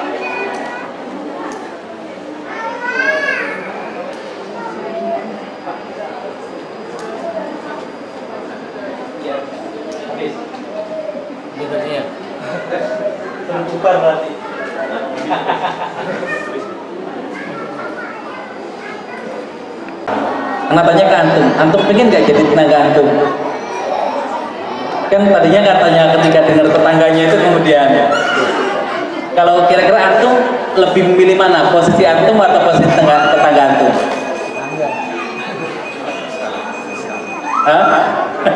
Tanggal. Nah, ya makanya kalau kita lihat, ya kenapa bank syariah itu jauh lebih mahal? Ya karena dia secara harga itu sudah harus diketahui di awal dan untuk jangka yang sangat panjang, ya sehingga kemungkinannya itu dia akan ambil kemungkinan yang paling besar, ya sehingga secara harga itu memang nggak masuk akal kalau kita hanya baru berjalan 5 tahun, ya tapi nanti kalau sudah sampai ya ke belakang, nah bisa jadi masuk akal. Kenapa? Karena bank konvensional itu kenapa lebih murah? Karena dia nanti ada suku bunganya itu yang dia nanti naik turun sesuai dengan kondisi keuangan di kita. Ya tapi kalau bank syariah nggak bisa begitu, dia harus harganya tetap di awal. Ya sehingga kalau normalnya rumah itu yang kalau cash itu harganya ya 500 juta, kalau dengan kredit 15 tahun jatuhnya berapa? Ya bisa 1,5 M misalkan, ya kan 1,5 M. Kenapa sampai sebanyak itu? Karena dia akan ya ukur nanti kemungkinan oh ini akan naik ke suku bunga segala macam, ya sehingga ditetapkan kemungkinan yang paling besar. Tapi secara hukum justru itu tidak melanggar. Kenapa? Karena jual beli itu harus jelas harganya di awal. Ya jadi nggak ada masalah dengan jual beli kredit. Ya kalau cash sekian, kalau kredit selama 5 tahun sekian, 10 tahun sekian, 15 tahun sekian. Kenapa sudah diketahui sejak awal? Tapi jelas semakin lama waktunya semakin mahal. Dan kalau dibandingkan dengan yang konvensional jelas jauh. Karena konvensional memainkan tadi suku bunga naik turun itu.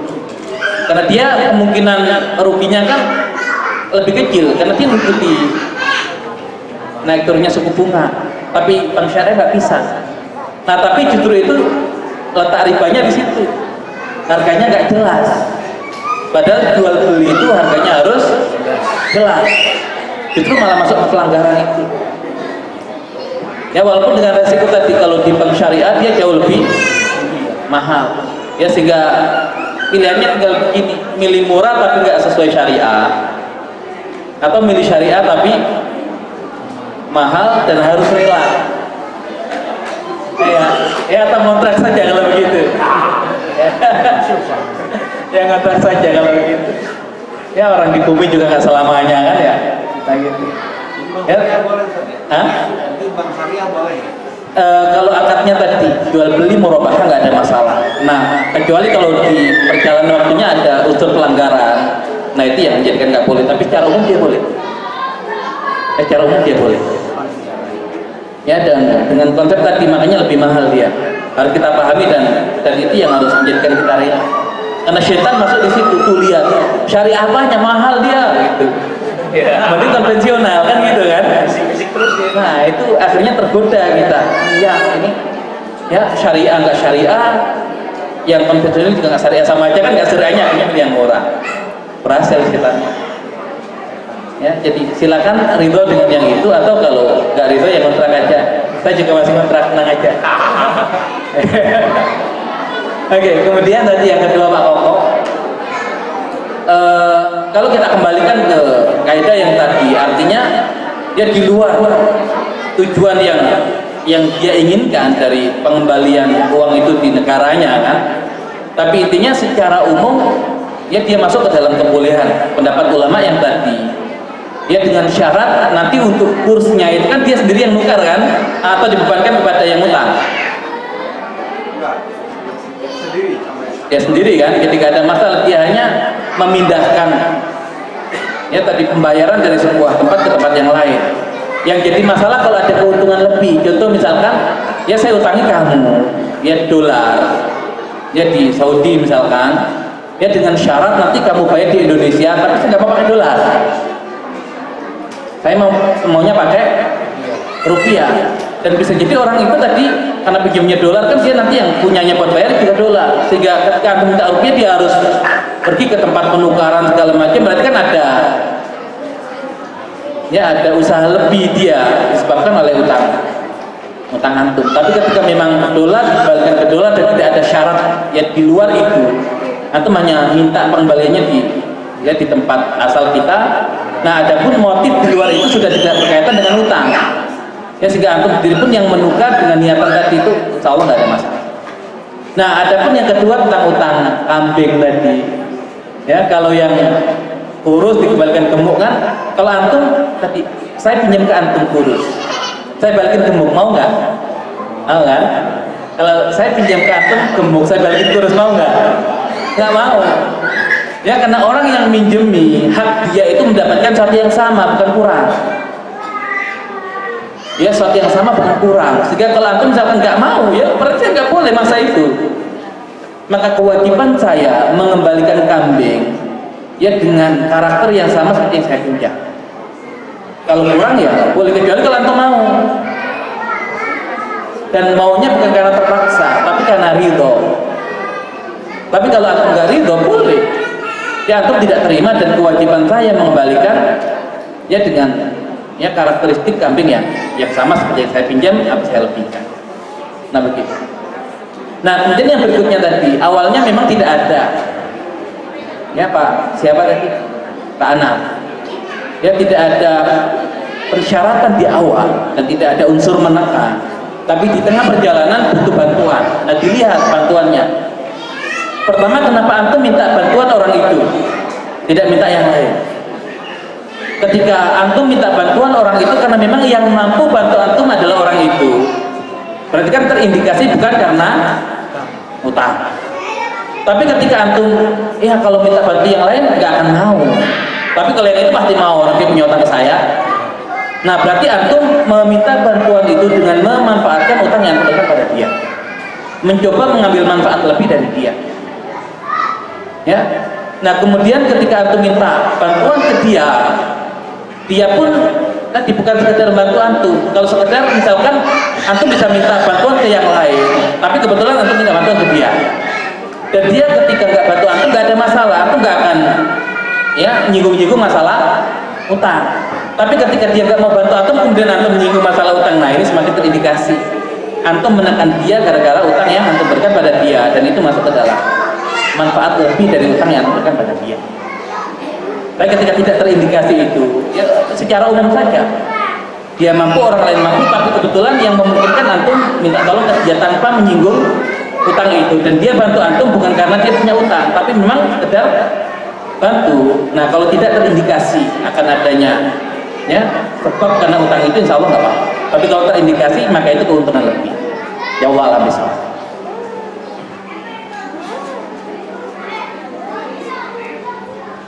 Masih ada sisa waktu 10 menit lagi.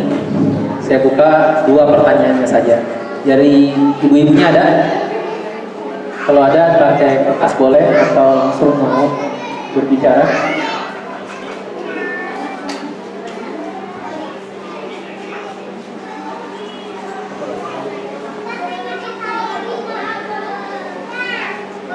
Assalamualaikum warahmatullahi wabarakatuh. Mohon maaf, saya ada titipan pertanyaan dari teman saya, tapi beliau di Cibinong ya, karena jauh jadi nggak bisa datang. Kebetulan saya juga jauh 2 jam ke sini, bolak-balik 4 jam. Tapi karena nggak ada kajian seperti ini di kampung saya, dan saya kadang memaklumi tetangga-tetangga, ibu-ibu yang lain kalau ada pinjaman-pinjaman itu kadang-kadang pakai bunga gitu, atau minta kelebihan-kelebihan, karena memang setiap pengajian tidak pernah ada yang namanya kajian fikih muamalah kayak gini gitu ya. Dan alhamdulillah saya bisa nyampe ke sini. Nah, yang saya tanyakan satu, teman saya itu buat modal usaha pinjam ke bank konvensional. Nah, tadinya memang nggak mau cerita, tapi karena pegel mencari ilmu seperti ini kemana gitu kan, jadi saya beranikan nanya ke Ustadz di sini. Jadi beliau pinjam sekitar 1 miliar lebih gitu ya ke bank konvensional BNI. Nah, kemudian ada temannya yang kerja di bank BNI, bank syariah gitu. Nah, akhirnya hijrah ke bank syariah.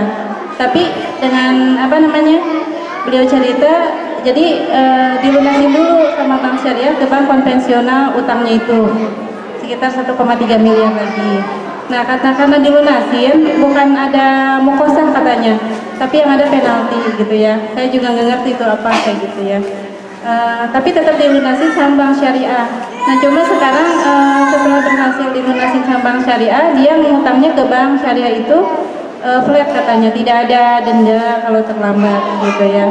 Dan ini hukumnya seperti apa? Yang kedua, kebiasaan di kampung-kampung itu kalau ngutang itu jadi maklum ya, apa namanya, jadi kebiasaan gitu. Kalau misalnya tetangga ngasih pinjaman, larinya ke bank keliling. Walaupun misalnya apa namanya dijelasin, tetap jawabnya ya karena nggak ada yang minjemin ke saya akhirnya pinjam ke bank keliling aja gitu. Nah, ini seperti apa hukumnya? Sementara dari sisi saya pengen bantu, nggak bisa misalnya. Nah, jadi tidak ada solusinya. Sebetulnya tetangga-tetangga itu banyak yang sudah kaya-kaya gitu ya, sudah berlimpah harta gitu.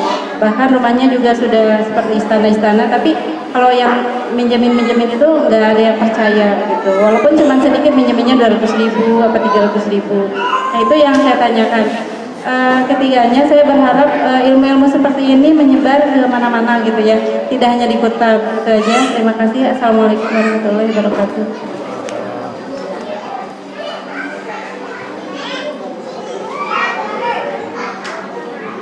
Assalamualaikum warahmatullahi wabarakatuh. Ustaz, saya mau langsung tanya aja, gimana situasinya jika yang ada orang yang mau berhutang gitu, sedangkan dia minta transfer ke bank yang beda dengan kita. Nah, di sana kan bisa kita transfer ke dia itu ada potongan administrasi. Nah, boleh nggak kita misalkan di awal tuh bilang kalau kita beda bank dan ada potongan administrasi, jadi pas dia balikin dia langsung ke bank kita juga dan ada tambahan administrasi karena kita udah potong sebelumnya kena potong dari bank itu, apa itu boleh?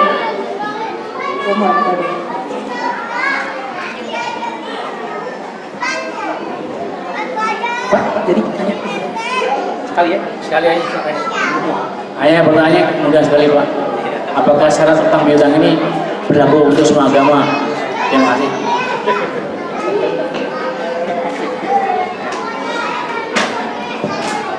Baik, ya untuk yang pertama tentang pinjaman ke bank konvensional, ya artinya memang yang perlu kita ketahui, yang pertama kan kita sudah bermuamalah dengan bank konvensional, artinya itu sesuatu yang melanggar syariat, maka memang harus ada taubat.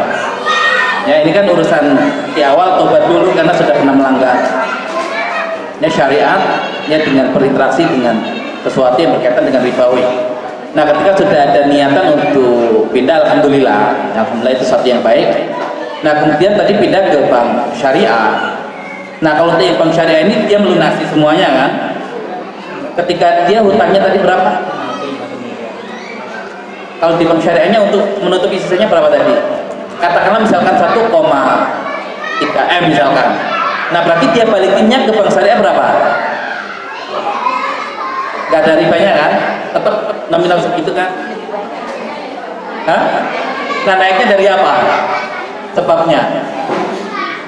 Nah, ini kadang mainnya bank syariah begitu, bukan banknya yang masalah, oknumnya. Kalau akad, ya kecuali kalau dilihat akadnya apa, tapi kalau yang begitu itu dia dijadikan akad yang lain agak berat. Kan ketika bank syariah menutupi hutang dia di bank konvensional kan, artinya akad dia kalau ke bank syariah adalah hutang piutang, ya senilai itu dia bayarkan tanpa harus ada kelebihan. Justru kalau ada kelebihan ya sama saja.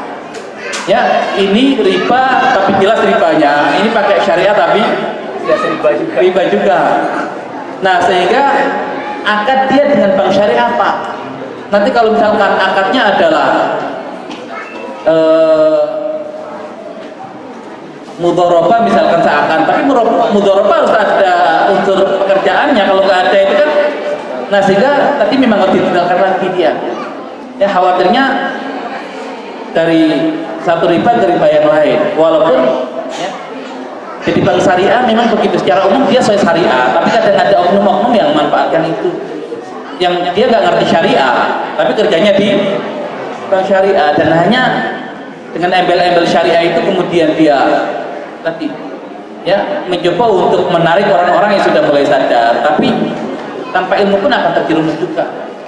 Jadi intinya itu yang terbaik, pindah dari konvensional ke syariah, tapi dengan catatan ya harus syariah juga, ya bukan namanya tapi sisi muamalahnya, sehingga kalau dia utang ya sudah, nilai utang itu yang dia bayarkan.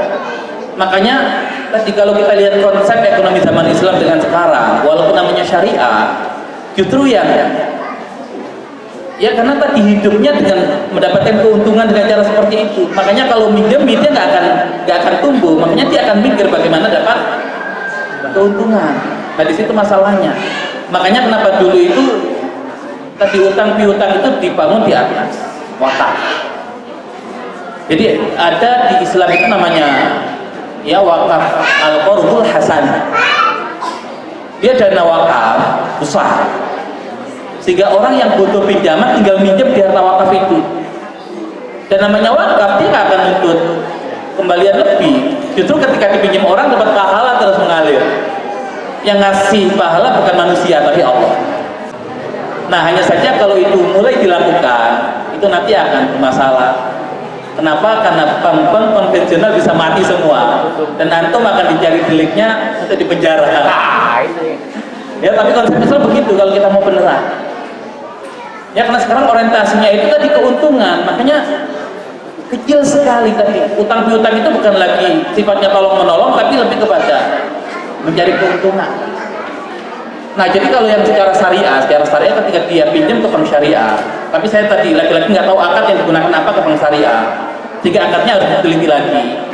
Ya tapi kalau akadnya utang piutang, maka dia harus kembalikan sesuai dengan utang dia. Nggak ada unsur kelebihan. Dan bahkan kalau seandainya tidak sanggup bayar pada waktu yang ditentukan, kalau saya konsep Islam nggak boleh ada denda. Namanya orang nggak mampu itu ya ditunggu. Ya baru ketika sudah mampu ya, kecuali kalau sudah mampu tapi nggak bayar, dan itu pun nanti untuk dendanya dia tidak boleh menjadi keuntungan, dia hanya sekedar menjadikan efek jerah saja. Nanti ada pasal sendiri ya secara fikihnya. Tapi kalau kita kembalikan konsep jahiliyah, riba jahiliyah itu ketika utang piutang nggak ada ribanya. Kapan ada ribanya? Kalau nggak sanggup bayar kena denda. Nah itu konsep riba jahiliyah sebetulnya. Nah sekarang itu hampir mirip kayak riba jahiliyah, cuman akad fikihnya digeser dikit. Nah makanya kalau kita sekedar hanya fikih itu bahaya. Ya walaupun cara fikih aman, tapi secara konsep Islam nggak masuk. Ya. Jadi memang di awal tadi ketika dia ada niatan untuk berupa insya Allah itu baik, ya tinggal nanti ya akadnya yang benar tadi, ya tidak ada kelebihan karena utang piutang itu ya utang sekian bayarnya harus. Ya, kemudian ketika tetangga tadi yang suka utang, ya tetangga yang suka utang, nah kita lihat dia itu utangnya karena butuh atau gara-gara gaya hidup. Ketika faktornya adalah gaya hidup, mungkin sesekali sambil kita nasihati kita utangi. Ya karena kalau dinasihati tanpa diutangi nggak masuk. Ya, jadi seakan kita utangi, masukkan kupingnya dulu ini uangnya, biar kebuka kupingnya dan dinasihati. Nah tapi ketika dia faktornya adalah kebutuhan, memang kebutuhan butuh banget dia. Ya untuk utang itu, nah kewajiban kita yang punya ya, yang ngutangi dia. Nah ketika kita nggak sanggup ngutangi dia, nah minimal ya kita jelaskan ke dia hukum yang benar seperti apa. Ya sehingga nanti ketika memang utang ke bank keliling itu, ya yang jelas ada ribanya itu kan karena sudah kepepet dan memang nggak ada opsi yang lain, dan dia nggak ridho dengan itu. Tapi kenapa dilakukan? Karena sudah kepepet. Nah artinya kalau kita mampu ngutangi dia dan dia butuh, kita utang. Kalau nggak mampu minimal kita jelaskan hukum yang benar, ya sehingga dia nggak sampai terjerumus ke dalam yang diharamkan. Seandainya pun terpaksa, nah itu kan faktornya terpaksa, dan insya Allah yang darurat itu kan ada hukum tersendiri. Nah kemudian yang berikutnya masalah ngutangi teman lewat transfer. Nah kita ridho nggak ngutangi dia, walaupun kita harus transfer ke beda bank. Nah kalau nggak ridho nggak usah diutangi. Ya kan? Kalau ridho dengan resiko tadi ada biaya administrasi. Nah, Biaya administrasi ini kan bukan antara kita dengan dia kan, antara kita dengan bank. Iya kan? Nah sehingga kalau utangnya dia ya 1 juta ya berarti 1 juta itu. Adapun biaya itu kan antara kita dengan bank, bukan antara kita dengan dia. Kalau kita rela transfer ya sudah, berarti anggap saja biaya transfer itu ya udah kita ikhlaskan bayar bank itu.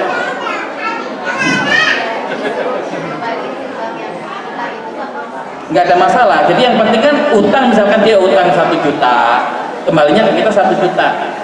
Nah, adapun biaya administrasi itu kan kembalinya ke bank, bukan yang diutang dia kan, karena itu jasa transfer di bank, yang maksudnya ke bank, bukan utang piutang. Ya, tapi seandainya kita ngirim ke dia lewat bank yang berbeda kan kena biaya admin kan. Kemudian kita itu biaya adminnya dia suruh ngirim ke kita dengan ya mungkin bank yang sama yang tidak ada biayanya tapi minta kelebihan tadi. Nah bisa jadi itu nggak boleh. Makanya kan kalau dia transfer di bank yang lain sudah, kalau kita ridho ya ridho, ikhlaskan biaya admin itu. Kalau nggak ridho ya nggak usah diutangi. Atau cari ya bank yang lain sehingga kita transfernya itu sesuai dengan ya utang dia. Karena tadi ya utang berapa ya kembalinya berapa. Ya ada admin itu di luar ini. Ya Allah alam. Nah kalau untuk yang utang ya dengan agama yang lain, ya maka kita terapkan hukum Islam. Hukum Islam tetap yang berlaku adalah hukum Islam. Gak ada masalah kita ngutangi orang agama lain. Ya tapi sejak awal kita sepakati dengan dia aturannya seperti ini. Kita nggak mau pakai aturan, ya aturan kamu. Ya makanya nggak ada masalah muslimin bermuamalah dengan ya selain non muslim selama koridor yang muamalahnya sesuai dengan syariat Islam, nggak ada masalah. Ya kecuali kalau utang-utangnya buat hal-hal yang nggak benar, nah itu nanti urusan di luar utang piutang kalau begitu. Tapi kalau sekedar utang piutang nggak ada masalah kita dengan non muslim segala macam, ya asal dengan aturan sesuai dengan Islam. Ya Allah.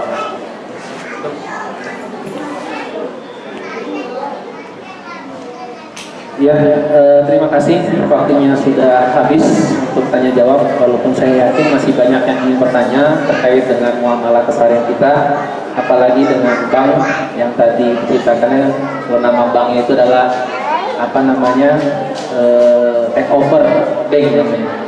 Take over bank, jadi dari bank yang satu ditutupin untuk pinjamannya pindah ke bank yang lain. Itu dengan biaya, dan itu kalau kata Ustaz tadi itu tergantung akadnya itu robah, ya bingung juga karena pinjam uang, tapi istilah dari bank itu adalah take over, jadi pinjaman kita itu diistilahkan nanti di cover oleh bank keduanya. Adapun kita masalah KPR ya mudah-mudahan itu jadi ibrah buat kita semuanya. Intinya adalah bagaimana kita menyikapi tentang realitas muamalah di negeri kita ini, yang mungkin ada isunya adalah bank muamalah atau bank syariah hanya ganti baju dari bank konvensional, katanya seperti itu. Bahkan ada yang bilang juga bank itu, bank syariah itu adalah nggak ada beda jauhnya dengan bank konvensional, katanya. Cuman ganti baju katanya. Tapi wallahu a'lam bishawab, yang jelas kita sudah punya fondasi keilmuan, tinggal kita menyikapinya. Sekali lagi terima kasih kepada Ustaz Ali guru kita yang telah memaparkan tentang muamalah khususnya transaksi dengan perbankan dan lainnya.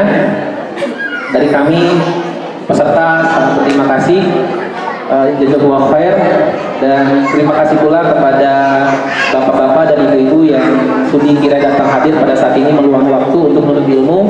Kami dari panitia apabila ada kekurangan dan kesalahan mohon dimaafkan yang sebesar-besarnya, dan apabila ada kelebihan bertanggung jawab. Nun wal qalami wa ma yasturun fastabiqul khairat. Marilah kita tutup majelis kita ini dengan kalimat hamdalah. Alhamdulillahirabbil alamin.